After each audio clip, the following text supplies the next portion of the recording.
Morning, everybody. Thanks for joining me as we take a quick look at what's left of our storm that came through overnight. And main topic here is that most of the heavy precipitation is over. We ended up pretty close to what to predictions there, with a lot of sleet mixed in after we started off with snow last night.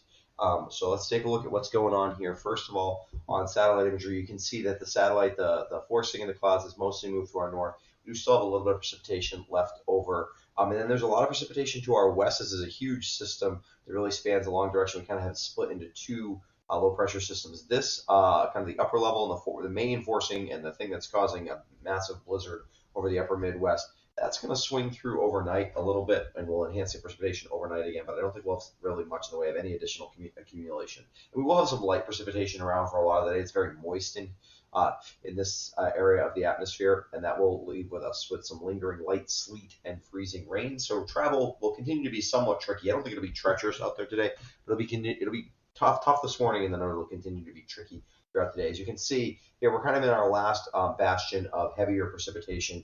Right now, at least in South London area, this is all falling as sleet. I think that's the case for most of us over southern Vermont currently. All sleet, maybe a little bit of freezing rain mixed in places like Brattleboro, Bennington, places like that. But for the most part, this is lighter sleet. And even this is starting to, you can see, breaking up a little bit. There's some heavier, but then we'll get into this area here where there's basically a break in the action. Again, there could be some light drizzle. It'll be the freezing variety, and sleet here. So you're going to have to be careful, particularly walkways and stuff like that could ice over, and you got to be careful there. Roads should be okay. They're going to be salted and stuff like that, so that should not be too bad. And then as this portion of the system kind of swings through, which doesn't really happen until overnight tonight into tomorrow morning, it'll just kind of probably bring with it a relatively brief period of more like light to moderate sleet. If we had any additional accumulation, some of that could fall as snow as well.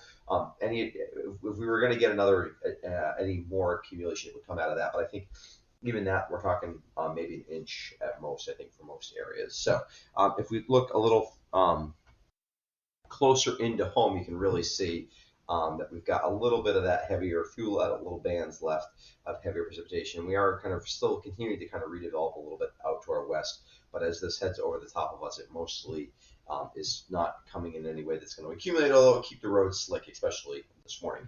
Highlights for the storm. Like I said, this is going to be pretty brief because we don't want to push things too far here with these forecasts, but heavy precipitation coming to an end, light sleet and freezing drizzle throughout the day, one last burst of heavier sleet and freezing rain overnight tonight, and that won't really accumulate too much. Roads will be very slippery this morning, and slick spots could persist throughout the day, so just keep an eye out on that. You got to give yourself a lot of extra time. No power issues today. Thankfully, that did not materialize, so good shape there. All right, thanks for joining me. I will be back tomorrow morning with a look at your weekend forecast, and next week looks snowy, so you'll probably see me a lot over the next week or so. All right, if you haven't subscribed to my YouTube channel, I would encourage you to do so. And I want to give a quick shout out to my patrons who help support what I do here at the West River Weather